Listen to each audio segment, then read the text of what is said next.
latest. So to the people watching right now, he doesn't have an opening statement because he didn't want to write one. I'm going to do an opening statement because I'm coming into this. We're already in the status quo, right? So, I mean, you guys know how it works, sort of. And most people don't know how anarcho-capitalism would work. So let's do this. It should be like, what, 4 minutes, something like that? Anarcho-capitalism is a political philosophy and economic theory that advocates for the abolition of centralized states in favor of stateless societies, where systems of private property are enforced by private agencies. What would this look like? Defense agencies could work as police forces under an insurance model. When a dispute arises between people, they could each contact their defense agency, and their defense agencies could mutually decide on a private judge to arbitrate the dispute. The defense agencies, after hearing the ruling, would then act accordingly. If it was ruled that A stole B's television, A's defense agency would allow B's defense agency to come into A's house to take the television back. You might be wondering, what if A's defense agency is more powerful? Oh my God, I just lost my place. I don't know what I did here. Okay, here we go. What if A's defense agency is more powerful? Why wouldn't it just refuse the ruling and fight B's defense agency? Of course, this wouldn't happen. It's simply too expensive and unprofitable. Any defense agency that attempted this would have to face dozens of heavily armed competitors, each employing guerrilla and asymmetric warfare strategies, quickly weakening the agency. The demand for a protective agency would skyrocket upon news of a rogue agency killing innocent people, and thus surrounding agencies would be provided with a massive surplus of resources to combat the threat. Many previously paying customers may object to what may be their friends, neighbors, and fellow humans being killed by a rogue defense agency and stop paying in, making it even harder for the rogue agency to continue its war effort. Governments actually present a far greater risk of this behavior than private companies. For example, the estimated combined cost of the US wars in Iraq and Afghanistan was $2.4 trillion, and yet the US government need fear no loss of market share as a result of this dubious investment. If each American could choose between a government that carried on these wars and one that did not, and if each individual were guaranteed to actually get what he chose, even the most ardent war hawks might find themselves thinking twice about the price tag. Fortunately for the government, individuals have no such choice. Business leaders tend to be driven chiefly by the profit motive. Government leaders are more likely to be driven by ideology or the desire for power. Because of the enormous cost of armed conflict, the latter motivations are much more likely motives for armed conflict than the desire for financial gain. What about defense against a state? How would insurers protect us from state aggression? What would happen if a state attacked or invaded a neighboring free territory? The aggressor would not encounter an unarmed population. Only in statist territories and the civilian population typically disarmed. Are the civilians typically disarmed? States aim to disarm their citizenry to facilitate taxation and expropriation. In contrast, insurers in free territories would neither want nor be able to disarm the insured. No one would trust protection from an agency that demands surrender of self-defense as a precondition. Instead, insurance agencies/defense agencies would incentivize weapons ownership among clients through selective price reductions. Beyond armed civilian resistance, the aggressor would face opposition from multiple insurance and reinsurance agencies. A successful invasion would entail massive indemnification liabilities for these firms. Unlike the aggressing state, however, these insurers would operate as efficient, competitive firms. Proximity to statist borders would raise the risk of attack, and accordingly, the price of defense insurance. To justify higher premiums, insurers would need to prove defense preparedness, intelligence capabilities, weapon stockpiles, and trained personnel. Insurers would adopt a dual defense strategy. Within free territories, they would be equipped to expel, capture, or kill invaders while minimizing collateral damage. In state territories, they would target the aggressor government directly. This would include counterattacks using precision weaponry or assassination squads aimed at state agents from top leadership down, while minimizing harm to non-state actors. Such measures would encourage domestic opposition, delegitimize the regime, and potentially catalyze the transformation of state territories into free societies. Almost done here. In the cases of rice farmers in Vietnam and goat herders in Afghanistan, the guerrillas were far weaker than their opponents by traditional measures in each of these conflicts. The United States, France, Great Britain, and the Soviet Union were four of the most powerful nations in all of world history. Therefore, if they could be defeated by guerrillas fighting in defense of their homeland, then any nation contemplating a war of conquest in modern times must anticipate enormous difficulties in controlling the occupied region. This is all the more true in territories such as most of the present-day United States, where a large percentage of average citizens are armed to begin with. Boom. And by the way, we're debating the question, is anarcho-capitalism preferable to the status quo? And status quo being statism? Yeah, kind of like a good decent state, like I guess the U.S. sort of. I don't know. USA. We're kind of like the third USA. quartile, second quartile. I don't know, first Okay. quartile, whatever. Sorry, go ahead, Michael. Just to make things a little specific, do you mean just for the U.S. or do you mean for the world? Like, what do we mean by status quo? Well, not what do you mean by status quo. If you No, were he's saying, is anarcho-capitalism preferable to any state system? sure, you could say that any state Yeah. system, or is this something that should be instilled in just the U.S.? Well, it's better than No, any he would argue that the entire world should probably follow this. Okay. Well, I mean, it's not necessary that the entire world follows this, but I think it would be better if the entire world followed Got this. you. But it's not like in anarcho-communism where the entire world has to be stateless in order for it Right. to work or whatever. Right. so. Right. Okay. Alright. Sorry. Alright, well, here's my first question. This only works if there aren't monopolies, right? Okay. So you previously argued that monopolies are not the natural state of the market, but how would you argue that? I have something written down here. I mean, Okay. I'm not going to read straight from it. So monopolies have the entire control of the means of production, essentially in that area. Without private property or private ownership in the factors of production, they cannot be traded. And if the factors cannot be traded, there can be no factor prices. If there are no factor prices, economic calculation is impossible. So my point is essentially, if you have a company that is always making sales regardless of what it does, it has no way to calculate whether it's losing market share or not because it has all the market share. So it has no clue if what it's doing is actually an efficient allocation of resources. And thus, it's basically just stabbing in the dark, just trying to, figure out based on like budget and, Well, profit. well, their profit is essentially guaranteed because they are a monopoly. But how much profit they make isn't static. If they're more efficient, they'll make more profit. That's still an incentive.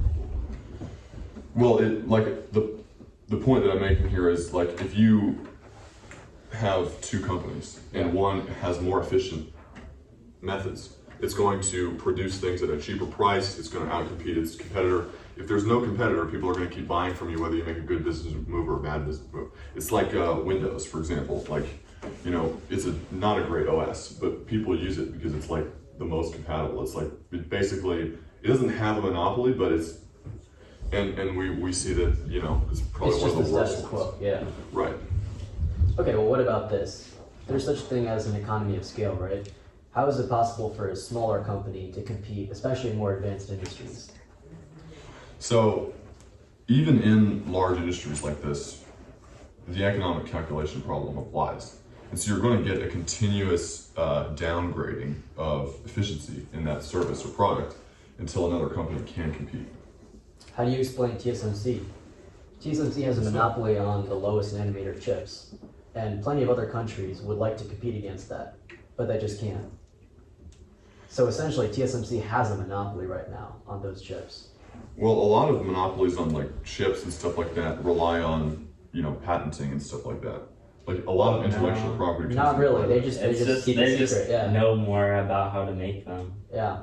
They Well, I mean- disclose the means and ways to do it, so they don't necessarily have to publish anything. So Yeah, I mean, you can keep your trade secrets a secret. That's fine. And I mean, if I think that one of the problems here is like, we assume that competition is good, just like as a fact of reality. Competition is only good insofar as it makes a product or service better. If there's a company that's just legitimately out competing everyone else, and it's got lower prices, and everyone's wanting to pay for that one because it's just generally better, there's no moral issue with that. Well, I would actually argue that monopoly is the natural state of the economy, and that states have to be instituted to break them up and provide breathing room for free competition. Think about a forest, right? There's these huge trees that grow really tall and block out all the sunlight so that no trees below them are allowed to grow. It's only when like a wildfire comes through or a lightning strike that those big trees get broken up and smaller plants are allowed to survive and thrive. I mean, the flaw in that analogy, I think, is that we can look out here and see tons of trees. And I mean, if we were to There was a derecho 5 years ago that broke pretty much everything up. Sure, yeah, but I mean, if we look at the most undisturbed, patches of nature, we actually find that the most niches are fulfilled. It's and the ones that are the least touched by Right, man. but to go back to the actual economic problem, how would you argue that monopoly is not the natural state of things when we've seen it happen over and over again? Standard Oil, earlier AT&T, U.S. Steel. U.S. Steel, some of the bigger tech companies now. So to explain like Standard Oil and things like this, or American Steel or whatever it is, there's essentially two paths that any monopoly tends to go down if you look into it. Standard Oil, or really I can apply this kind of generally to monopolies. Either they're working in collusion with the state in order to like enforce some kind of an intellectual property monopoly or whatever it is. We see this with pharmaceutical companies and stuff like that, or they are just genuinely outcompeting everyone. And they say it's a monopoly, like that's a bad thing, but actually... What about Adobe? They have a death grip on most creative applications. They're not working in collusion with any state. Nobody is forcing people to use Adobe products, but they still have a monopoly because they're the only option. And because they have such a large market share, it is impossible to migrate to anything else because everybody's using Adobe. I mean, personally, I enabling don't use Adobe. I use I've used Photopea for stuff like that. For sure, but you're not working commercially. Maybe, yeah, but I mean, there is competition, so we can't say that there's like a monopoly. Sure, there might be a dominant. competition. There might be a dominant company. They are essentially a monopoly. Well, there's always going to be a de facto company that is like has the largest market share. Well, that's Like not unless you true. split it perfectly evenly. Well, that's not true. You can just have a sector where no company has above 50%. So you define it as having more than 50% market share?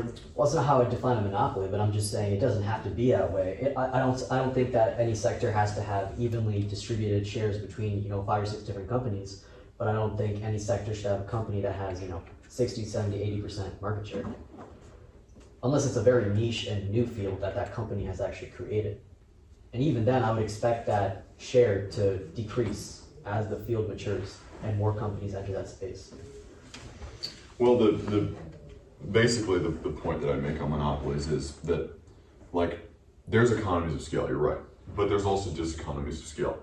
And that is essentially what the economic calculation problem talks about. Like, there's a reason that the Soviet Union couldn't provide the services and products that people demanded, even though it was like a very powerful monopoly that theoretically should have the most ability to provide services efficiently. And I think that, this problem applies. And it's a problem for anyone who thinks that a monopoly is more efficient. And in a free market, there's a prioritization toward efficiency because people are paying for it voluntarily. If there's a monopoly on something, whether it be through intellectual property or licensing or whatever it is, then yeah, we're going to see disturbances in the market, and we're going to see a lot more monopolies. But oh my God, I just forgot my point. We're going to see more monopolies in the status quo than we will in a free market. The only reason that we're going to see monopolies, I would say, long term, and that are actually monopolies and not also being competed against by smaller companies, is when there's intervention in the market. I mean, I think the economic calculation problem I don't think it's surmountable for someone who says that the monopoly is the natural state of the market, because clearly if it was, there wouldn't be such a problem. We wouldn't see states doing poorly when they try to nationalize their industry. Okay. I mean, but there's a difference between, a state performing a monopoly, especially where it has no experience or skills in it, and they're outlawing, forcibly keeping other people out of the space. There are certain industries, I would argue, that cannot be monopolized, and certain industries that can. For example, I don't know, if you tried monopolizing, lemonade stands, that wouldn't be possible, because any kid with, a lemon and some sugar could set up a stand and compete with you. Mm-hmm. But if you were going to try to monopolize, video editing software, that would be doable, because it takes a very large amount of time and a large skilled team of developers to create such a product. And that would be easier to monopolize. And especially if it was a situation where everybody has to use the same product in order to work with each other, then that makes an ecosystem that's very hard to break out of. That's an industry that can be monopolized, whereas lemonade stands, sort of cannot. Well, yeah, I mean, as things require a larger economy of scale, like as technology gets more advanced, Yeah. there is, you know, a kind of curve where it's harder to just compete as like a normal guy, you know, and it's curious to me that that's kind of what people want. Like I've had people argue to me before, and I'm not trying to put words in their mouth here, that like, you know, they could never compete. I could never compete against Google, bro. And it's like, why would you expect to compete on that level? That would require so much time and effort and, you know, wealth that you haven't built yet. And so I guess the point that I'm getting at here is that in the same way that a lemonade stand can be competed against by any kid with a, you know, stand and some lemons, the economy of scale is not a continuum, it's a spectrum. And there's always going to be a point where, like who can really compete against SpaceX in rocketry right now? You know, so but even governments produce, you know, what, 1/10 of what SpaceX launches into space every year? It's true. So, I mean, there's always going to be that kind of the top of the top here where the technology is hard to replicate. But the more that it's produced, the better other companies will get at competing, and the harder it will get for that one company to maintain its dominance. I mean, you know, we could look at like the BlackBerry. Like people used to say that the BlackBerry company was just like the monopoly on phones. And then there was iPhone. And it took a while, but eventually people start competing when it's viable. Okay, let's go back to Standard Oil. I'm not gonna lie, I don't know too much about Standard Oil, but I do know that they pretty much had a monopoly on oil and gas production in the United States at the very least. I don't know if they had any agreements with the government that outlawed other gas providers, but I wouldn't imagine that that was the case. I think it would just be simply a case of they owned all of the oil fields and they had an advantage because they had such an economy of scale that any new upstart company that tried to get into the industry would have just been outcompeted unless they were willing to lose tons and tons of capital early on trying to establish share. Well, I mean, that's an opportunity cost, right? And the only way that you're going to, you know, compete against something like that is to take that risk and, you know, possibly lose profit for a long, be in the red for a while while you develop that. I mean, and there's nothing to stop Standard Oil from simply, you know, copying you and cutting their prices to match you. You know, like if they're right now, if like, let's say in the I don't know the timeline here, but let's say in the 1950s they were price gouging customers like crazy, right? Another company saw an opportunity to come in and, you know, provide the same service for a lower price. Right. They were willing to be in the red for 10, 20 years to establish share. There's nothing to stop Standard Oil, who's already a much bigger company. I don't know for sure, but I'm pretty sure they were in the top 10 biggest companies at the time. There's nothing to stop Standard Oil from doing the exact same thing as you with more capital and also being in the red for 10, 20 years in order to maintain their share.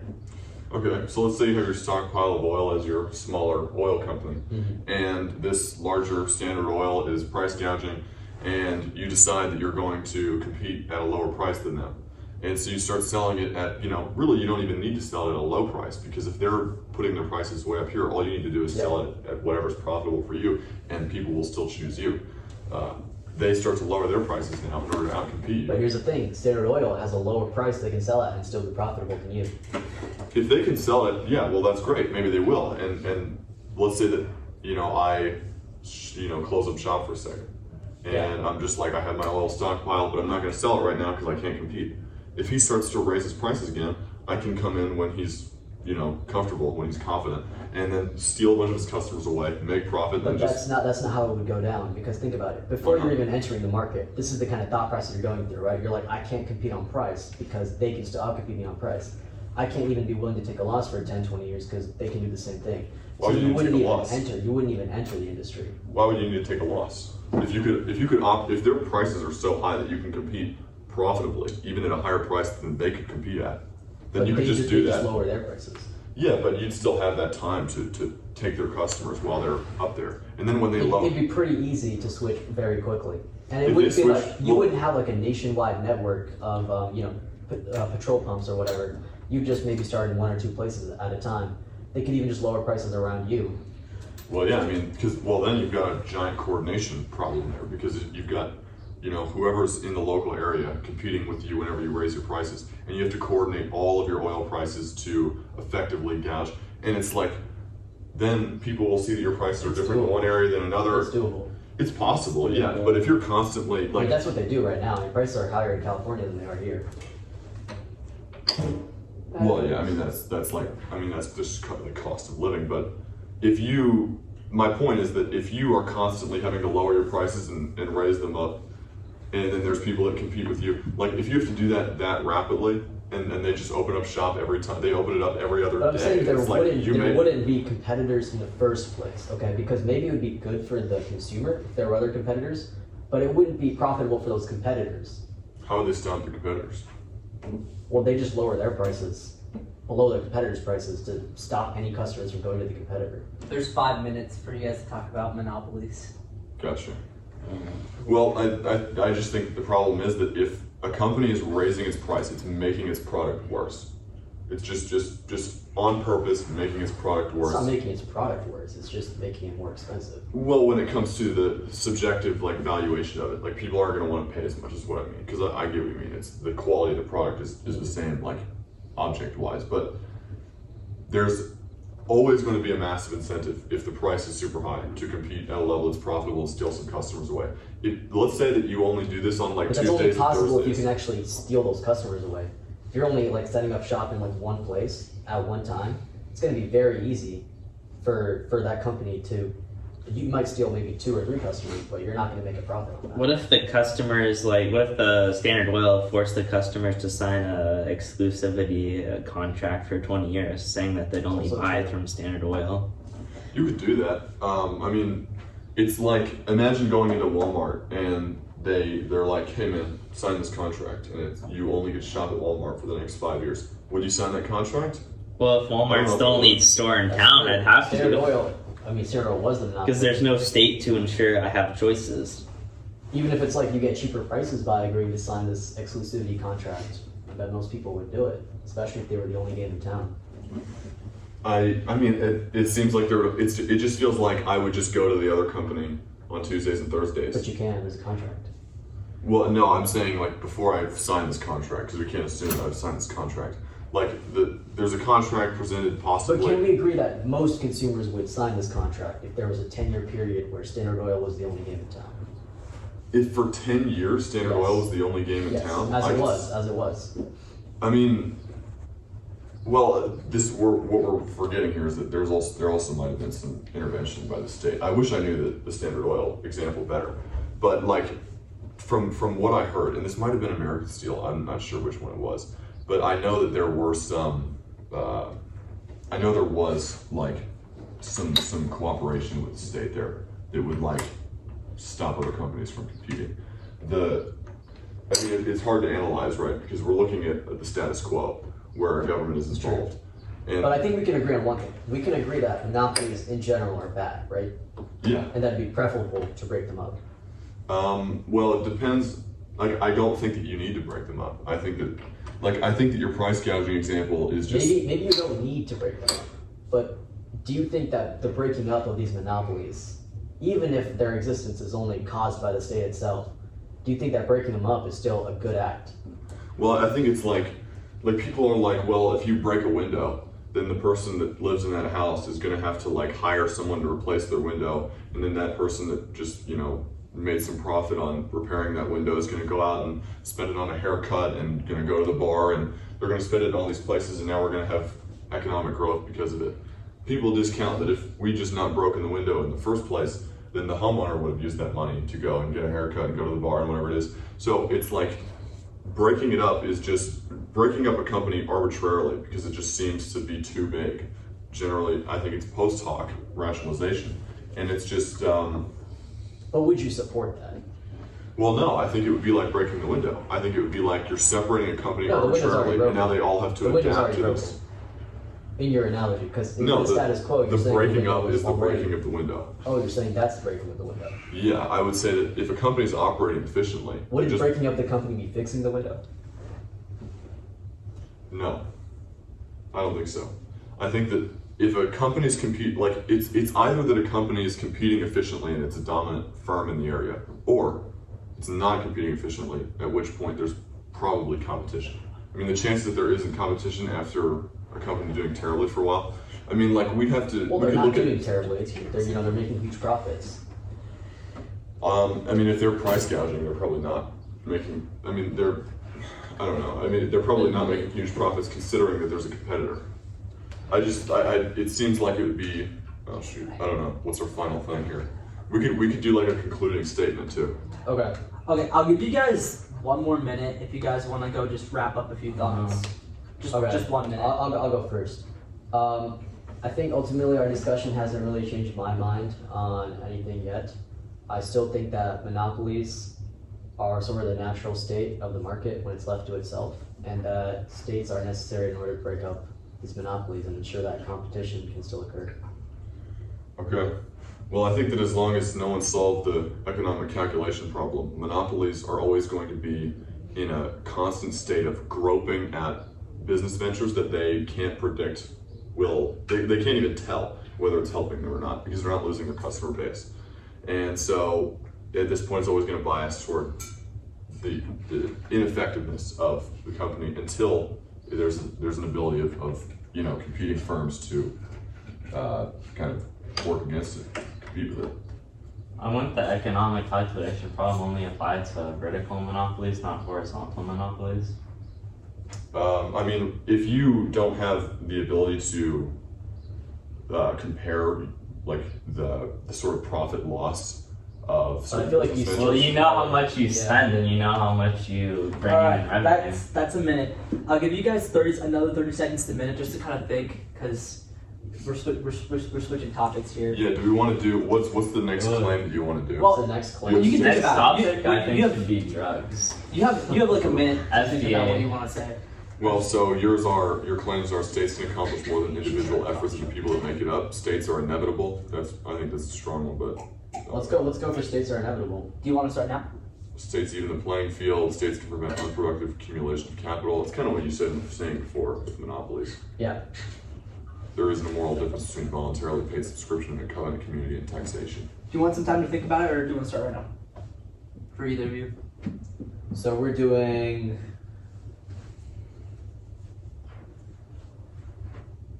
We're doing number 3, right? Yeah, that's fine. Okay, let's do that. You want to start Yeah, let's do it. off the bat? Okay. I'll give you guys 15 minutes to talk about it. Okay. Are we doing one more topic after this? Sure. Because we've only done what, like 30? We've only done 15 minutes or 20 minutes so far, right? In a nutshell. Okay. Yeah. What I'll do, actually, I'll give you guys less than 15 minutes. Let's see. We want to get done exactly at 1 o'clock. We It's do. fine if we go Do we over. need to? Yeah, it's fine. Yeah. Okay, so I'll just give you guys another 15 minutes to start, starting now. Okay. Do you want to go first or me? Yeah, I can go first. So states have formed, through human history. And I think at the very beginning, we could probably argue that there was a situation similar to anarcho-capitalism going on, with all these individual tribes of humans going around and trading with each other, fighting, whatnot. Okay. But, as history has progressed, we see larger and larger states forming. And we see that, no matter like what culture or like what area of the world a human is from, they all inevitably tend to converge into these large groups that we now call states. So I'd be interested in how you think an anarcho-capitalist society would prevent these states from forming, or probably how you'd argue that these states wouldn't form at all. Okay. So I think that it's important to point out that there are a lot of examples in history of quasi-anarcho-capitalist societies existing for a long time and stably in history. And then also I'd say that the state of nature, that's essentially like just the jungle where there's just tribes warring with each other, I wouldn't say that that's super comparable because there's not really capitalism, there's not really any division of labor or anything like that. Well, sure there is. I mean It's to a like small something- degree, I guess. Yeah, that's true, I guess. And there's capitalism, people are still bartering, trading. Well, that's almost like a merchant sort of deal a little bit. Sure, I but mean, it's still capitalism. You got products, you've got currency. Maybe it's different kinds of currency, but yeah, I mean, if you're to the degree that you have that you have currency, I would count that as capitalism. Yeah. well, I don't think you need currency for it to be capitalism. Yeah, true, not necessarily, but I mean, it's like if you, it depends on what you mean by a tribe. Like if you're talking just about like warlords, then I would say that that's just multiple competing states. But if you're No, we're talking talking about loose groups of people. Yeah, I mean, maybe if as a it's just leader or whatnot, but like, for example, the Zomia has existed for hundreds of years. I think it's to the right of Vietnam. I think it goes through Laos and Vietnam a little bit. I don't know. I'm not exactly sure on the location of it, but it's around there. And these people actively resist the encroaching of the state. And I mean, they've lived stably. They don't have a ton of economic development, but I mean, they're doing just fine.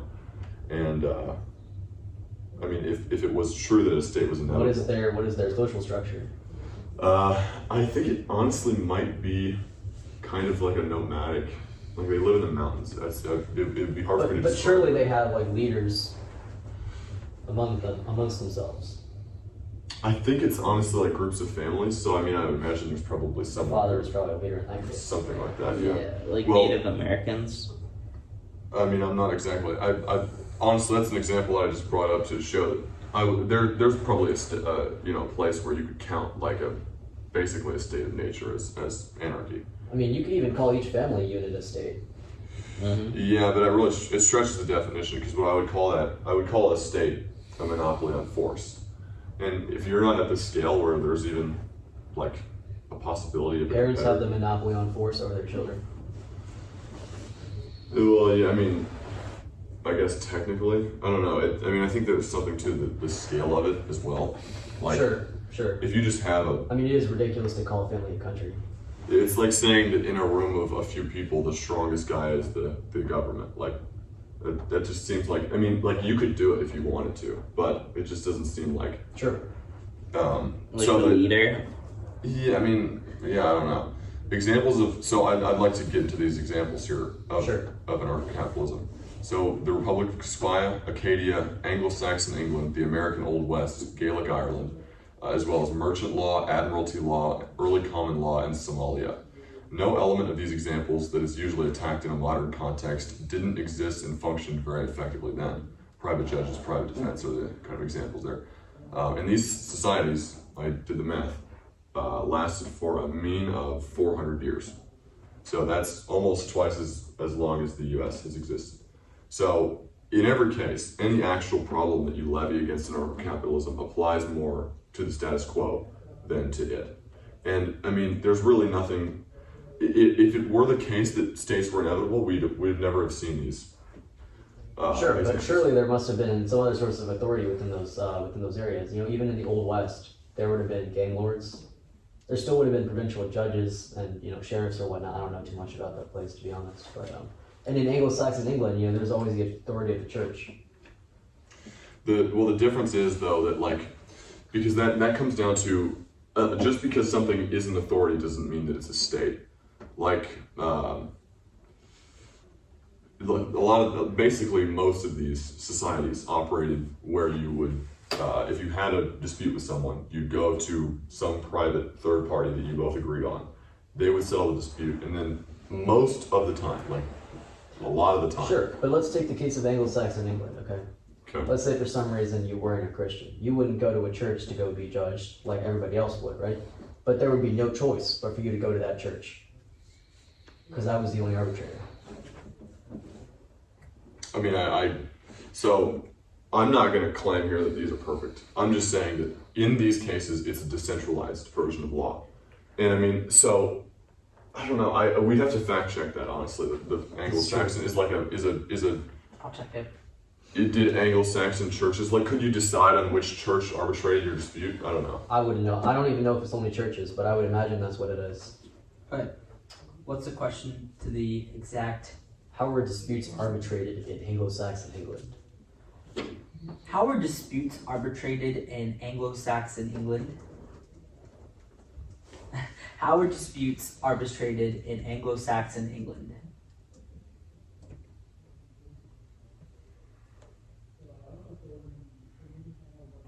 Local moots, royal moots, voluntary resolution, compurgation, But in any case, ultimately, wouldn't you go... and divine judgment, which would be by church. If I had to pick one, Gaelic Ireland had a population, I think, of 500,000 at a certain point. and basically had this centralized law. And did I say it lasted for a long time? 700 years. I think said 400. That's the mean. The mean of the societies that I mentioned Oh, gotcha. were 400. Yeah. So I think that if it were the case that states are just going to arise again, then we would have seen that happen. But it did. It did, but these societies lasted for longer than the United States has. Sure. So but how are you like ever to going call that achieve, inevitable. But is how are like- you ever going to achieve a perfect state of anarchy? I mean, even if we're assuming that, anarchy and being in a state are like 50-50, which I would argue they're not. It's probably more like around 99-1 based on, all the histories of the countries we have. Yeah, I I mean, mean, you if can it's- point to a couple of exceptions for sure. Maybe they've lasted for a long time, but it does seem like statism seems to be the overwhelming majority. Well, I would just owe that to popularity of it, like among philosophers, mostly.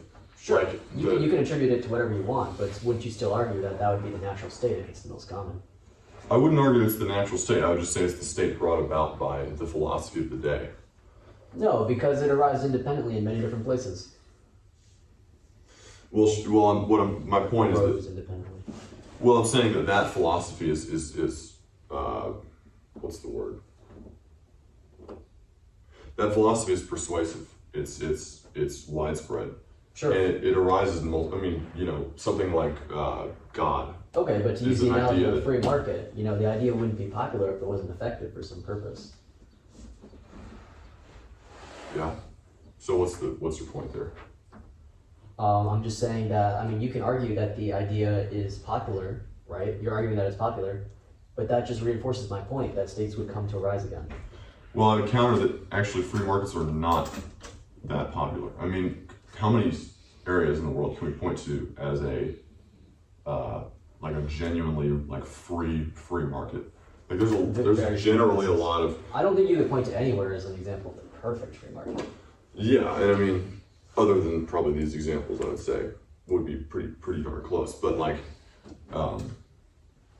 the point being that we understand there are economists that understand that the prosperity of a place is causally associated with the freeness of its markets, and yet it's not popular philosophically, and so it isn't applied. This is something I based this claim on Leonard Peikoff's philosophical theory of history, and you can essentially his point there is that you can trace back a lot of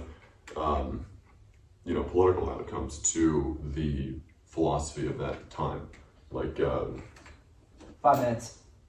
Cultural Revolution. I think I forget who exactly was the influence there, but I don't know. Shouldn't say I don't know. I do know. Can we agree I do. that for most of history, most people have lived in states? Yeah, Like the overwhelming majority of the time, maybe 90% of the time. yeah. But popular doesn't mean natural. Sure, but we can call it the most common if you don't want to call it natural. Yeah, it's the most common way for sure. Yeah. So then my argument, which is where we would disagree, is why an anarcho-capitalist society wouldn't just go back to being in a state. So I would refer mostly to my opening statement there. Okay. I'd say that if any company decided that it wanted to go rogue and start taxing people, it would be in their best economic interest to hire another defense agency that can protect them from essentially being stolen from on a regular basis. And for a company to continue to do this over a long period of time or over a large expanse of people that have these competing firms hired already, it would be an impossible military effort. Right, but what were we talking about before? I feel like you're talking about something different than what we were originally going on about. The natural rise of government. Oh yes. Yeah. I feel like in an Well, the anarch society. anarcho-capitalist societies you just mentioned did end though. Well, states end. I mean, Somalia Sure, is states end, but government. they always pop back up too. Well, we could say stateless societies pop back up. I mean, True, they pop back up and they go away too. like Somalia. So, well, I think that then that's a moot point because societies can change. Well, then That's you the can't point argue we're- that we're right. anarcho-capitalism is like the end of history state. that like no states would arise after that state has been reached. Because the way you're arguing is that Gaelic Ireland should have never gone back to being in a state because it was so efficient and so Well, I much mean, better in that society. The ideas of like liberal democracy are not that old, and there's That's not true. there's not a long like we can't look back in history, or we can't say right now that I mean there'd be a lot of people that would probably argue that like some kind of liberal democracy is like the most stable political system, and I think we owe that to. But it's not about stability, and I'm not arguing that statism is the end state either. But you are arguing that anarcho-capitalism is the ultimate, most efficient way of ordering society. And I think with the examples that you've brought up, that they've all eventually gone back to being states. Yeah, I mean, and then, well, my point is there that these stateless societies exist and were stable. That's the point that I'm making. The thing that I'm not claiming is that these societies understood, like Rothbard, for example, and understood that a state like coming back was a bad thing. Like medieval Iceland, for example, was stateless for hundreds of years, probably 300. I think it was 300 or something like that.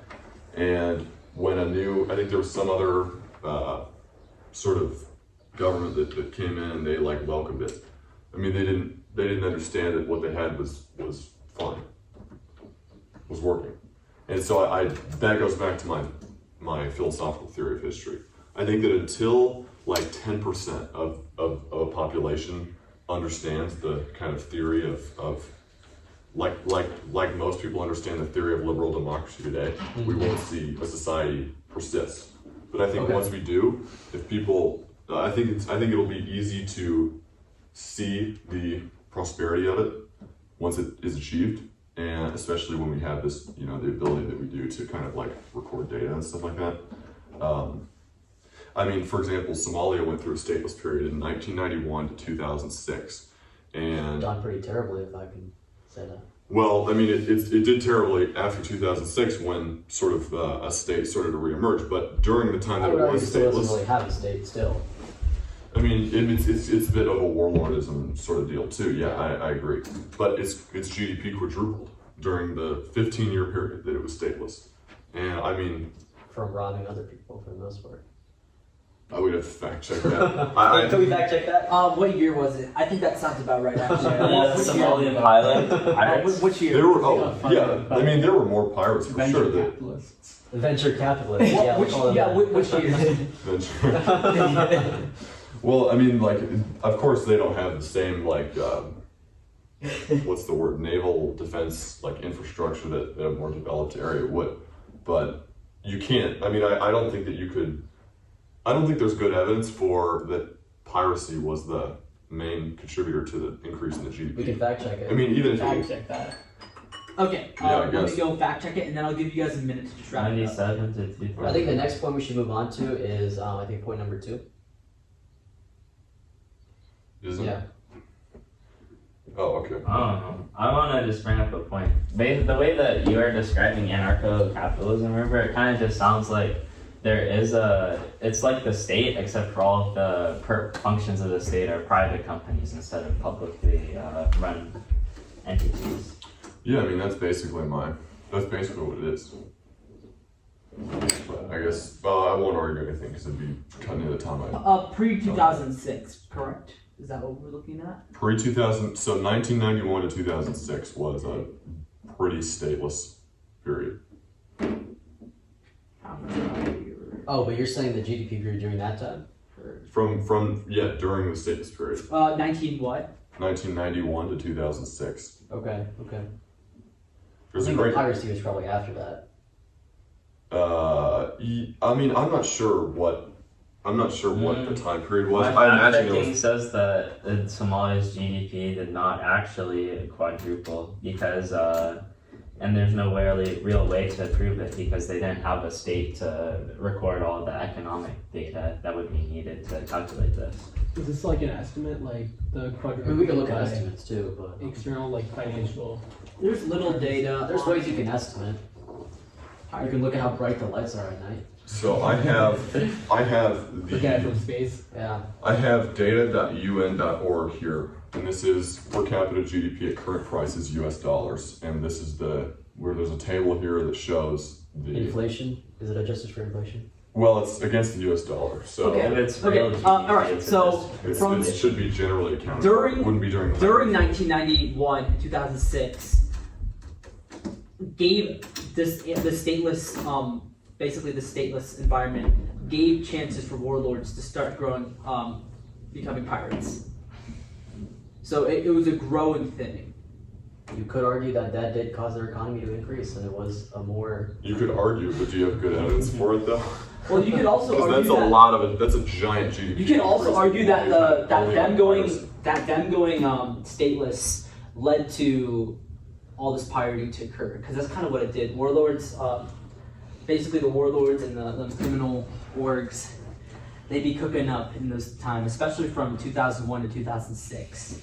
Well, like the game theoretic considerations are a lot different for less developed societies. Like That's the gun is the equalizer in a sense. Like, and I mean I don't mean that to say like guns only, but like just technological I development. mean, they have guns. Yeah, that's what I mean. It's like, but they don't have like ship guns, or at least enough of them. Like if we're just looking at a state of nature where there's just, and I'm taking this like kind of abstractly as like a, oh dang, I don't want to take your time though. I don't want to take any extra time that I have. I don't Well, think the I think timer's we wrap. running. I think we can wrap up our points here. yeah, Yeah, that's just fine. like 30 seconds, and then I'll So I can hear you that anarcho-capitalist societies can exist, and I'll agree that maybe they can exist stably for a period of time. But I don't think they're any more efficient than being a state. I would probably argue that they're less efficient, and we'll get to that in our next point. But I would also argue that states are much more common than these anarcho-capitalist societies, and that is indicative of how efficient they are. And I think the fact that over 90% of humans have lived in state societies that we've agreed on, that's proof that statism is more efficient than anarcho-capitalism. Okay. And you'd argue that you have to be like 10% of the population has to be educated on anarcho-capitalism for such a society to persist. But since that hasn't happened yet, I don't think you can use that as evidence of anything. Yeah. Well, to be fair, I am conjecturing there. I'm not saying like that's good evidence for it. I'm just saying that's how, when it comes to how easily this would be attained, that's what I think would be the precondition. Well, so to I'm disputing the claim that states are inevitable, and here I've given quite a few examples of free societies that lasted longer than many states, and in basically all of these examples, I think in all of these examples, the quality of life was comparable, if not better, than the surrounding statist areas. And if we want to look into, popularity being an indicator of efficiency, we could look at some great examples of statism, like I don't know, the Soviet Union or the Cultural Revolution.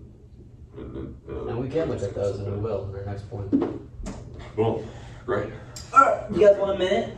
You guys want to go jump in? We'll jump in, yeah. Alright, and your 15 minutes. Okay. It ends right now, probably. Well, this is the point that I'm trying to make here, and this is the first point that I'm trying to prove rather than trying to disprove one of River's points.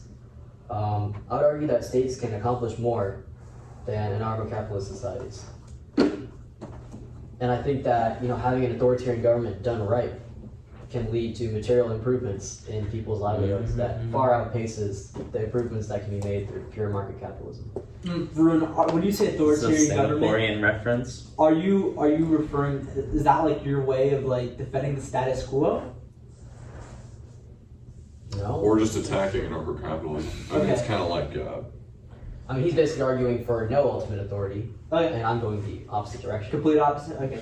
okay, How far up the tech tree do you think is possible within an anarcho-capitalist society? what do you mean, how far up the tech tree? Like, what's the extent of technology that can be achieved by anarcho-capitalism on its own? I think it's as high as statism, if not higher. And how would that happen? Oh, I think we're going if on I a knew, different point. if I knew that, I'd be a billionaire. Yeah. So the first thing I'd say here. Oh, I want to get this clear. What do you mean? How do you define accomplish? Because a state can nuke Let's places talk and about- accomplish a lot. Technically. this is true. I think by accomplishments, I would say stuff you'd read about in a history book. Like Great Wall of China. I don't know if in the future we built a Dyson sphere. Actually, I do want to talk about that. Okay, let's talk about a Dyson sphere. It is feasible to build one with our current state of technology. It would take millions and millions of years, but it is feasible to build one. I don't think any anarcho-capitalist society would begin the construction of one, because ultimately, it's every man for himself. There'd be no economic incentive to start building one right now. It would have to be more ideologically driven. You'd have to be thinking about people in the far future. But if we think about the long term, building a Dyson sphere would be the best investment we could make. That would provide unlimited energy, but it would be, 1 million, 2 million years down the line. Well, to me, this sounds like people paying for like electricity, right? And I'd prefer if we didn't get too far into the Dyson sphere because it's very conjectural when we could focus on like kind of empirical stuff that's like current. Sure, but it's the same idea of investing long term into a project that you personally will not live to see the fruit of. Well, a government has never come close to inventing something like an iPhone, but the amount of different supply chains that you have to You could argue that the government invented the nuclear bomb or the internet. Maybe a rudimentary version of the internet, and I guess nukes. But there's not really a demand for nukes. Like, who knows where nuke technology could be if people actually demanded that. Sure, Most individuals aren't like, I need to make a nuke now, so I'm just going to invest everything in that. So the general point that I'd make with regard to that is that if it was the case that a lot of people wanted energy and there was no other viable alternative like nuclear fusion, which I think honestly might be a good choice rather than like building a Dyson sphere. No, there's no reason that the free market would choose to build a Dyson sphere, because nobody alive currently will benefit from that. Yeah, it's probably it's probably the case that we would focus on technologies that help us currently. Yeah. Also, to be fair, I would say that time preferences correlate with free markets. So if we're going to talk about like investing in the future, people in free markets are doing more to invest in their future than people experiencing hyperinflation at the hands of the state, or who are just like throwing their money in the garbage, not saving anything because they need food. So it gets lesser and lesser as there's less intervention in the market, but I think that happens all the same. So first I'd bring up the economic calculation problem, because when we say accomplish, I think, like when it comes to like the Great Wall of China, for example, we're talking about something that states can do, but like, do people care about that? Like the state obviously does, and in history books it's written that it was very important, but would people have built that if they had to like contribute their own money to it? No, they wouldn't have. Well, that's my point. It's like And we let's could say for build the sake of argument, that in the long term it was a net benefit, because it did prevent those invasions from the Mongols and prevented the sacking and pillaging of cities. Probably history shows us that it didn't help, but let's say for the sake of argument that it did. People wouldn't contribute their manpower and their money and their capital to help build that wall, because they probably wouldn't live to see the benefits of it and live to see that those benefits fully realized. But in the long term, that wall, was beneficial. Well, I think that it's weird to go into hypotheticals, because then we could just say like, well, we could spend hours building a mud pile out here, and it turns out to be like way more beneficial. If we're talking about like a public good or something, we could talk about, I don't know, I'm thinking like fire departments or something like Let's that. talk about public goods that only provide benefits in the far future. Public goods that only provide benefits in the far future. Like building codes? Beyond the lifetime of any person who is currently alive. Well, the Like issue sewer systems or water lines or aqueducts. there's examples of sewer systems and things Okay. like But that. those Right. provide a Build them. benefit during those people's lifetimes.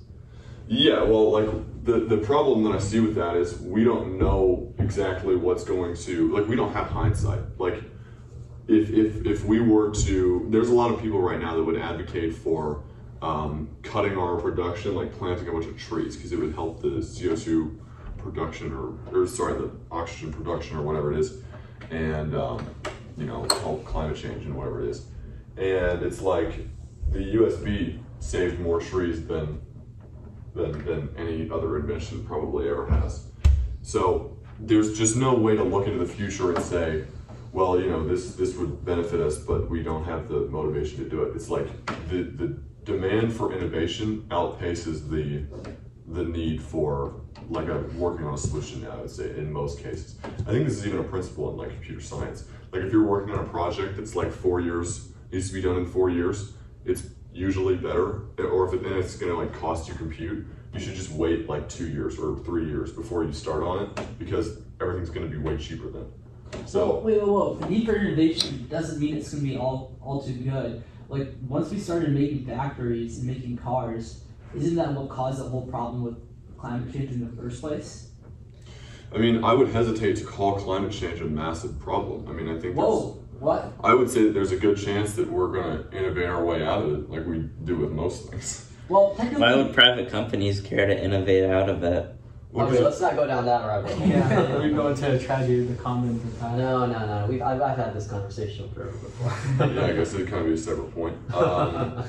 So I'd say I think that it's most beneficial to look at like a increase in the standard of living, because if we can guess all day about what thing is going to help us now and how we should force people. First of all, I don't think that's morally justified. I don't think it's morally justified to force people to do something in order to benefit a group in the future.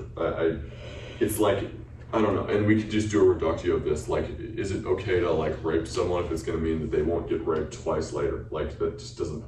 If it prevents them from being raped twice later, it's better. It's still better that you don't violate their self-ownership now. And I understand that that's a reductive, like, it's an absurd scenario, but it's just to illustrate the moral point. Okay, but you're fundamentally assuming that consent is not there. You could find a group of people who are willing to invest in the future like that. And think about it this way, right? We don't even have a problem then, because No. then that is demand for this privately. True, and I'd argue that society would perform a lot better than anarcho-capitalism, because that society maybe would, in 2 million years, have built that disosphere, and then they'd be eons ahead of an anarcho-capitalist society at that point. Well, we can look at societies' time preferences and find that free markets correlate with that. That's the main point that I'd like to make here. I would say that statism disincentivizes productivity by encouraging people to make less to receive benefits. This is mainly when it comes to like welfare and public housing and stuff like this. Prosperity is just much greater in free markets. I have 5 sources here. One's from NobelPrize.org, one's from the Atlantic Council, one is from the Atlas Network. Wait, it's only 4, never mind. And one is the Economic Freedom Index. All of these sources show a clear correlation between the economic freedom of a society and its productivity, and its GDP and a lot of other factors, including the quality of its environment, which is interesting. The economic calculation problem, the Economic Freedom Index, a higher score on that correlates with a better environmental index. I'm not sure exactly what the name of it is, but clearly if we're talking about like public goods here, you'd think that it'd be way better in a society that's poorer, but what we actually see is that they don't have the advancements in technology that would allow them to be energy efficient enough to conserve what they lose anyways. Like the people that are doing like socialism in Cuba they're burning wood instead of like using nuclear fission or whatever it is. Well, they also have embargoes against them. Yeah, I mean, the other I guess, states are controlling the state. we can look at a dozen societies that are so primitive that they emit way more carbon than the average person in the United States does. Just because, and this is like this curve tends to look sort of exponential. Like the prosperity and the GDP and the economic freedom doesn't go like this. It goes kind of like that. So, anyways, the countries that are rich via private industry can afford social services, but the countries that start with social services in mind fall into and remain in extreme poverty. The sources, I think, True, but I'm not really arguing for social services. I'm just arguing for a state that can direct efforts to long-term public goods. And I'm arguing that such public goods would not be created under anarcho-capitalism, simply because it wouldn't benefit people in the near term. Like free public education. Yeah, sure, like free public education. it's the problem with that is that the state doesn't know what. Like when you ask a state to do this thing for its citizens, you're not asking what it's worth to the citizens. You're just saying, do they want it or not? It's like me asking you, would you like me to provide you? It's not about taking a vote. It's about having, maybe a group of people, or just, one omniscient decision maker. Well, I feel like if you have an omniscient decision maker, then there's no point in economics anymore. You can just say run everything. So, but if we're talking about a group, I'd say that that's just another kind of vote, just with less people in it. True, I feel like you still haven't addressed the whole public good thing, the whole long-term thing. Like what you brought up, public education. I feel like that, in the long term, would be very beneficial because it would enable people who have the ability to contribute and innovate to be educated and reach that potential. And in the kind of society that you're describing, there would not be a universal free public education. People who were born into poverty just would not get educated. It's not that they wouldn't get educated, it's that they're, well, I'd first of all like to point out that these sources show that poverty is far lower. And actually it shows in economic free states. In economically free states, yeah, and to be clear, I'm not arguing against free market capitalism. I'm arguing with more straight state-directed free market capitalism. Well, that's like an oxymoron. If you have state-directed free market capitalism, then it's not free market. It's centrally planned, or maybe not fully centrally planned, but Just the more influenced. intervention Just there is. influenced. Yeah, well, I mean, I think that I don't know for sure, but it seems like what you're advocating for is generally a free market plus some social services, like education. The social, yeah, pretty much. And in that case, I would say that Social services, public infrastructure. I would say that, I'd say that these services run into the economic calculation problem in the same way. What's up? Oh, it's just Michael's phone. Oh, whoops. Oh, okay. Okay, I pressed the wrong button. Like, the rates of poverty are lower, and so it's not probably going to be the case that people are just uneducated, that people just don't get educated, unless they feel like they don't need it, and at that point that's their choice. Because that's another thing, it's compulsory, right? You literally can't not go to school, which is its own moral issue, but we won't even get into it. Well, it's kids. Well, sure, but I mean, not At necessarily. some level of sentience, people get to start making decisions about themselves. But by the way we treat animals and other beings that have less sentience, we've clearly accepted that there's some level that we are okay with forcing things on those beings. Yeah, I mean, you could, for example, if you have a small child and you want to send them to school, I think that's fine to do. But and I'd probably argue that the age should probably be lower. Like a crow has the intelligence of a 9-year-old, so I don't think a 9-year-old should be able to decide whether he wants to go to school or not. But maybe at 15 or 16, sure, if the kid doesn't want to go to school anymore, let him out. Also, if the parents don't want to send the kid to school, they're forced to. Yeah, and I would agree with that. I think that if a parent has decided that their child shouldn't go to school, I would say it's not in the hands of someone who doesn't know who they are and is just. Well, they can leave the country then, and then choose not to send it. That's the leave the country argument. This is the leave the country argument. If you don't like it, leave. So then that goes into point 6 here. But I don't know. How much time do we have? Not much. Very little. I'll give you guys 1 more minute just to go wrap things up. Do we want to do concluding for it?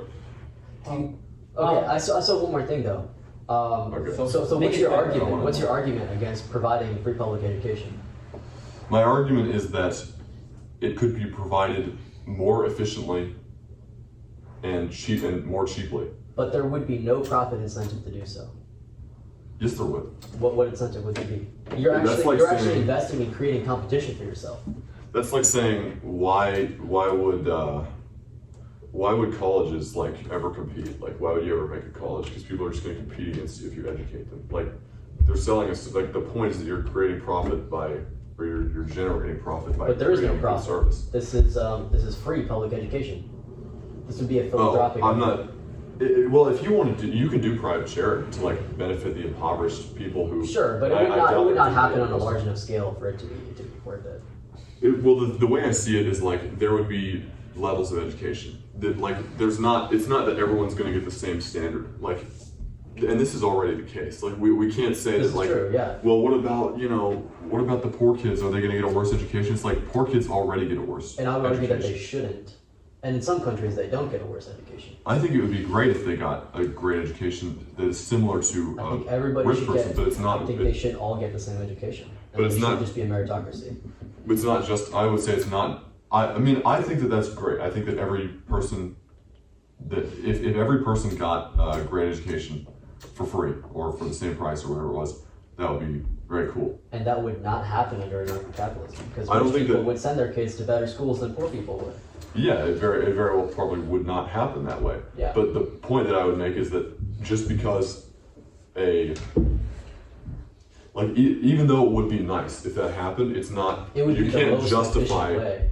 You can't justify stealing from people in order to do that. And that brings us on to point 6. Point 6. But you would argue that that service is good. And if there was some way to make that happen without stealing from people, you would agree to that. Okay, let's Yeah, if you could have Okay, great okay. education for everyone Okay. without stealing, that'd be awesome. So are we gonna do point 6? It's going to be point 6 time. Ooh, point 6. The unwritten point. That's what we're all looking forward to. The point. The yeah. ultimate point. I wrote that Yeah. point for you. Okay, I'm trying to think right now. What's point 6 about again? We'll find out. So it says there isn't a moral difference between a voluntarily paid subscription in a covenant community and taxation. Okay. Dude, you could have brought up how I just was surpassing, going on a little tangent here. You could have brought up on, especially when you're talking about forcing your kids to go to education, about public health concern with vaccines. Because in an anarchist capitalist Well, yeah, but society, it's ultimately the same issue where, it's like a public good sort of thing. yeah, but not everybody's gonna do it. See, here's how the system here works, right? If you don't get your kids vaccinated, they can't go to school, and if they don't go to school, that's against the law. And I think it might even work similarly in a narco-capitalist society. Like the company just wouldn't let kids go to their company school. Okay. Yeah, that makes sense. But That that could also also say the that social contract, there's a which might demand defeat the for anarcho-capitalist idea. Oh, I've heard There is about that that a lot. idea, yeah, or the mandate of heaven or whatever. Like, how would a social contract be like? How do you build a society, anarcho-capitalist society would even though social contracts may still exist based on how people interact with each other. Yeah, well, it wouldn't be social contracts. It would just be regular contracts. It would just be explicit. So let's see. You want me to go first? Sure. I think I went first last time. 15 minutes.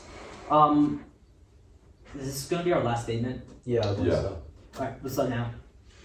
So, point number 6, no explicit contract exists between the American people, past or present. Saying that the US government possesses the land is essentially a jungle law ethic where people just take what they can because they want to, as it doesn't distinguish between ownership, rightful ownership, and possession. The original homesteaders are the real owners, not the government, because they got there first. But the homesteaders also took the land from somebody else.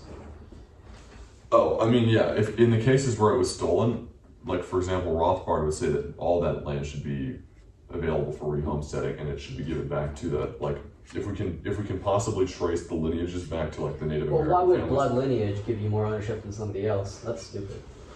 Well, I mean, that's kind of just like the default because you produced that child, and it's just like it's sort of connected to you in that way. But more that's just so a than human. That's the whole just a person. human social norm. There's no reason why your child should inherit your property. Well, either you. Unless you explicitly wrote out a contract saying that your child should inherit your property. Well, yeah, either you want to go the explicit route of we need an explicit contract, in which case there's not even any point in saying they stole it now, right? Because now it's just they just rehomesteaded it, and now it's Well, actually theirs. they still stole it because the original owner was still alive. Yeah, but if both of the original, if both the thief and the regular guy died, and we're not saying that there's any real inheritance going on there, Yeah. then the next person to start using it is the actual owner. He just rehomesteads it, even if the trade from the first owner to him wasn't even valid, and you just started letting him use it for whatever. So I mean, either way, I think that works.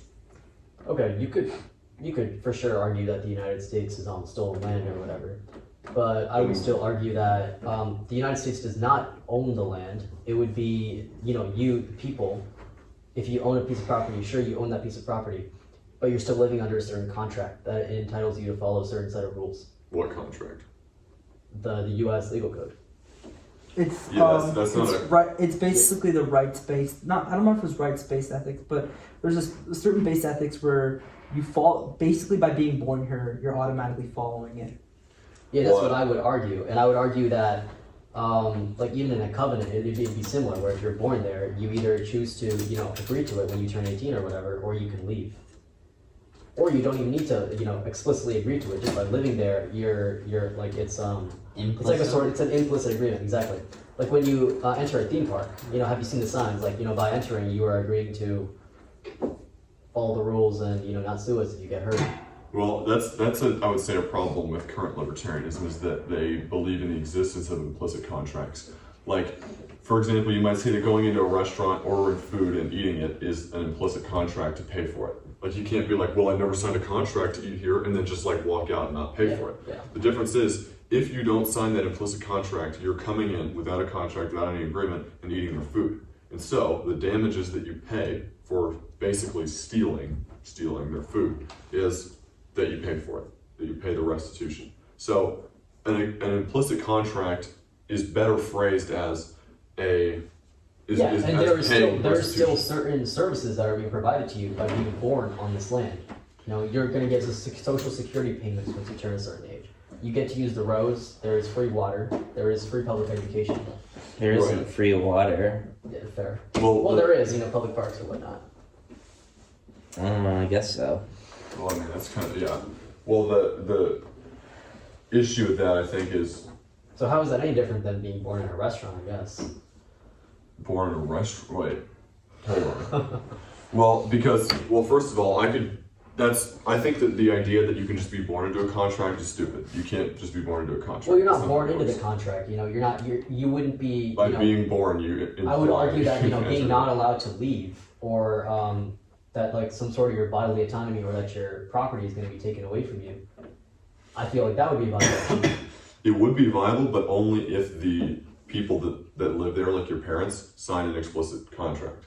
Like How does it matter? What about North Korea? I because don't think it matters to you, other than it being in some vague, nebulous, like legal sense. I don't think it makes a difference practically to you. it might not make a difference practically, but there's a moral difference. It's like the difference between this is always the reduction, but people understand this better when I say it like this. The difference between consensual and non-consensual sex. There may not be much of a practical difference Well, there is a in the practical actual difference act. there. There is a practical difference there, because then you have an emotional impact after the act that is wildly different. Who's to say that there isn't an emotional impact of being forced into a society where you have to pay taxes? Because 90% of people would probably agree with me that they are happy with the status quo and they are happy with being in this sort of society. Well, that's great. And then you could just And ask I them would to- argue there isn't much of a difference in that case. Well, then you could just and have if their them sign an parents had explicit signed contract. if their parents had signed a contract, I don't think anybody would feel any differently. If you had agreed to sex, it would have been fine. Yeah. If you Yeah. had agreed to it. Right. That's But just it signing up. doesn't make sense though, because your scenario is way different. Because the emotional reaction between having agreed to it and not having agreed to it is wildly different. Adding versus on the the emotional. reaction. Adding Also on the the reaction. emotional You have to reaction. think it's a way different scenario. When you're being born in a place, the decision is basically on your parents. It is not on you, because it was their choice to have you birth wherever it is, indirectly, right? I think that's something we should clarify, because consensual sex and being born into a country are they're really completely different. I'm not scenarios. saying I'm not I don't think the comparing analogy those applies two. here. I'm not comparing those two. I think that adding the emotional, there's no reason why someone wouldn't feel like I'm in this government scenario and I'm being oppressed. I mean, that's happened throughout history. It's like saying that your parents had you into birthed you into what would it be called, like a plantation, and therefore you agree to the sort of conditions of. No, because if you're not allowed to leave, that's different. Well, I mean, if I guess you're right, because the people that are being enslaved don't necessarily own the property that they're on. And the people who are being oppressed in like oppressive governments, they are not allowed to leave for the But most part. let's say that the slaves went out somewhere and they built like a shed or something. Sure. And so now that's their shed. And then the slave owner discovers that they've been like hiding a child there that they had and tries to make them leave. That wouldn't fly. because they didn't sign a contract to begin with, and so they have the right to live in that house if they want to. They could. Well, not if The it's slave owner not if couldn't it's the just slave tell them owner's to leave. property. Well, the point we're assuming here is that the person homesteaded it originally. Like the slaves originally created that house. It was Okay, theirs but you're first. arguing for like sort of like a squatter law, and that's not really what we're talking about here. No, I'm saying like just general anarcho-capitalist property rights are first comer. Like the first person to mix their labor with a something and kind of make it, observable to other people, they own the land. So it's basically first person that got there First come, and first used served. it. Okay. Yeah. So if the slaves got Okay, to a but certain you region, could argue that I'm not using, that little plot of land right there, that square, and you could build like, I don't know, a cuckoo clock on that. well, I would say that clearly you are, because there's a structure built of wood right there that's not No, natural. I mean in the grass, in the middle. Oh, in the grass? Well, so you've got stuff around it. You've got this mowed out border, which is mixing your labor because you had to go and mow it down. Sure. Okay, but what's to stop you from building a cuckoo clock right there? In the tall grass? In the tall grass, yeah. Well, it depends on how far it is, right? Let's assume my property goes until there. It doesn't. Let's assume Yeah. Okay. Then I could do it. The difference would be though, if I'm ringing a bell so loud that it's constantly disturbing you on your property. Okay, but let's it's say that, I wanted the tall grass to be there. It was aesthetically pleasing to me. Now that you've built your cuckoo clock there, I can't see the trees anymore. Well, That was my property, I demarcated my property up to there, and all my neighbors knew that was my property. if it either it is your property and I couldn't build on it, or it isn't and I can't. So which one? Well, is it? it is my property, let's say. Okay. Well, then yeah, I couldn't build on it. But you're arguing that it wouldn't be my property because I haven't mixed any labor to that land. Yeah, well, you can't, I couldn't just stand up somewhere on a mountain and then look over an area where people haven't built yet and just be like, this is not domain. I have to actually do something with it in order for it to be mine. Yeah, but I haven't done anything with the tall grass there. Yeah, so I would say if, assuming you haven't, there's some wood over there. Assuming you haven't done anything with that grass, then I could homestead it. I could mix my labor with it. Okay.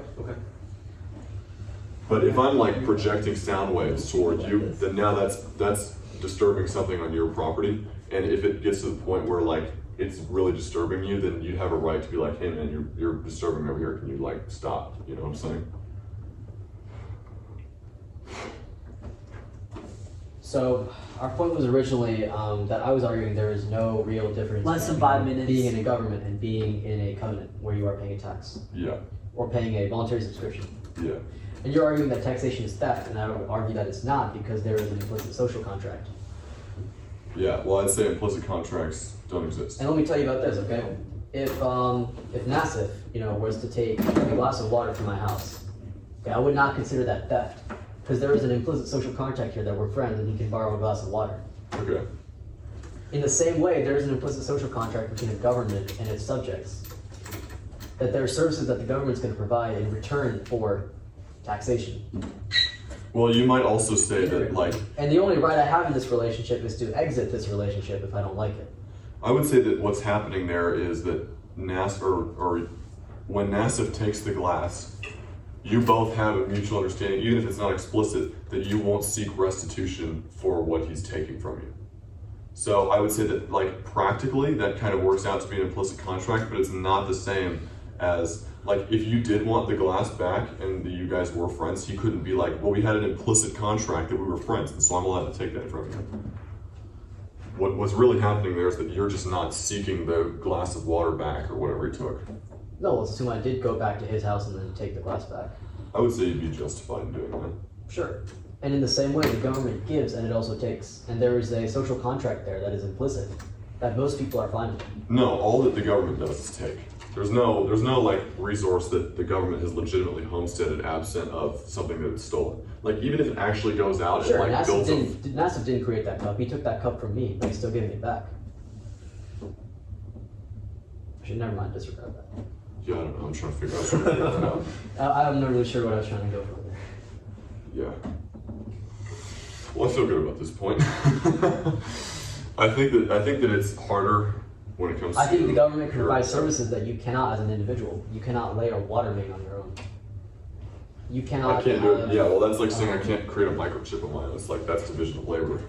True, I would true. say that's just a. I would say that's a critique of. But I free couldn't. I market. couldn't create a school on my own to educate my child. You know. I couldn't do that in statism either. Well, you're contributing to the government, and in return, the government is giving you a school to send your child to. But the amount that I pay in taxes is probably less than I would have to educate my child in a private. So I may as well. Just, I mean, like, there's no reason that like it's so much cheaper that I should just. I don't know. True, but if it's preferable in the social sense that everybody should have the same standard of education, even if that standard of education is more expensive because the government is doing it, I would say that's an acceptable trade-off. Well, it feels like concentration of wealth without productive contribution. It's. Sorry, I'm making a. I don't know what point I'm going on there. It's like inequality isn't bad in and of itself. When we're like there's always going to be I think inequality. you're going on to a different point though. Well, like what you're saying here is that it would be socially preferable that everyone has the same level of education, and I would dispute that. I would say that. And not just whether- socially preferable, I think objectively we could have better outcomes for standard of living if everybody was equally educated. Well, what we find when everyone's equally educated is that everyone's equally educated poorly in the places where Not that's been true. implemented. It's not It's true. not true. It's If you it's can- been done well in Japan, China, South Yeah. Korea, Singapore. Okay, And it's been done very poorly here because we have different levels of education. well, I would say like, let's see, I had it written down here. Where is it? I lost it. It's on there somewhere. It's. Oh my God! What did you just say? What was your point? I'm sorry. The IQ of Chinese youth is 5 points higher than the IQ of American youth. What do you have to say to that? It's. Hold on. Oh, these countries are able to afford these social services because of the profit that they're making, or because of the wealth of the nation that's provided by free market Sure, that's fine. trade. And but it's not a free market. Let's be clear. China has state capitalism. Yeah, I agree. Well, I'm saying that the free market element is what allows these states to provide this service. Sure, you Also- can argue that, but I would argue that this service is better than what the free market can provide. For an equal price, I don't think so. Not for an equal price. Yeah, like But I Like, think that having a free market it's more even expensive available- in China. Like the education would be more expensive in China I mean, than a free market it's can probably provide. cheaper And- than it is here, but that's probably more due to purchasing power parity and labor cost differences. Well, I would say it's All right. ECP. You guys have a minute to wrap up. Okay. Final thoughts. Like I'll final start. thoughts. I still haven't been convinced that there is a moral difference between living in a covenant and having to pay a subscription to that versus and I think the disagreement is more that if an implied contract is valid, and I think that is just a matter of personal preference. And if you feel that an implied contract is not valid, then yes, I feel like being born into a country and being forced to follow the laws there would be a violation of your rights. But I don't think that is a right that you have. And I think that if you don't like it, you can leave. Well, for those that live in a society where they're under an apparent implicit contract, and they also explicitly agree with it, I think that could be morally, pure, But explicit contract overrules implicit contract.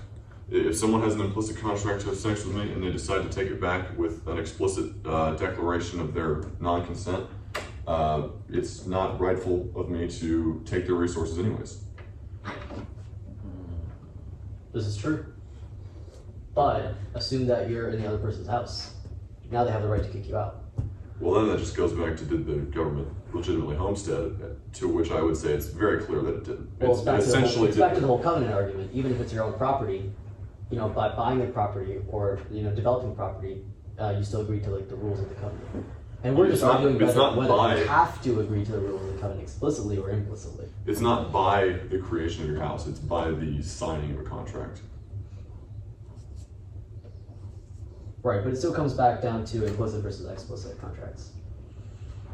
Yeah. And I'd argue that the implicit social contract that you have to follow the laws of the country that you're in is valid and is still morally pure. Might be if you agree to it explicitly, but explicit overrules implicit. That would be my main.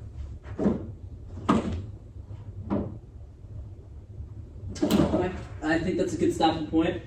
Do we want That's a to? fair point. That's a fair point. Do we want to do like? Do we want to do like a just overall? Overall closing I statements. don't really have anything over. Yeah, I feel like overall it's kind of tough because it'll get niche again once you start talking. Yeah. Yeah. I think we'll end up being back in the weeds. Yeah. But what are the things we agreed on? I think we agreed that Yeah, that's good. I like that that. monopolies were a bad thing in general. Yeah. I think explicit over implicit makes sense. Not saying implicit is bad by any means, but it does make. Or I mean, you're free to disagree. You guys are the debaters, not me. Yeah. But I think it makes sense in the sense that like, after it wasn't my choice. I think you're right. Explicit does overrule implicit. But the fact is that you are still allowed to leave the contract. You can leave the country, Yeah. and you then can still that- preserve your property if you sell it off and make it liquid and then move it out of the country. Well, then that would go back to, is the person obligated to move? And then that would say that comes down to whether they own the property. Is that enough? Are we going in a circle with that? I think we kind of are, yeah. Does the person own the property? But I think the person that was there first is the actual rightful owner, so they shouldn't have to move, would be my point. But yeah, I mean, that's, I don't know. We could You could go argue in a that circle the on government that. has first developed the land by protecting it with the military or whatever. All right. I think. But yeah, this we is do get the nitty gritty. But I think we do have a fundamental disagreement on who owns the land. They also fund the military through theft. Again, that comes in a circle. Well, it depends on if you Yeah, agree you're with right. it. Yeah. Okay. I think this is a good stopping point here. Okay. Good stuff. I think we kind of have What else do we agree on? two mutually self-sufficient moral systems that kind of go in a circle around each other, and without like one of our foundational axioms being broken, it's not possible to really shift into the other system. We'd have to like write it out. We have to like write the circle out. Yeah. Actually, that might be. Yeah. Maybe that's something we do for another time. Get a whiteboard. Get a whiteboard. It'd be a long circle. It would be a Yeah. long Oh my circle. goodness. That was dope. That was good. That was good. Yeah. Nice. I think 15 minutes felt like enough time. Well, that's the most part. Do you feel like you wish you had a little longer?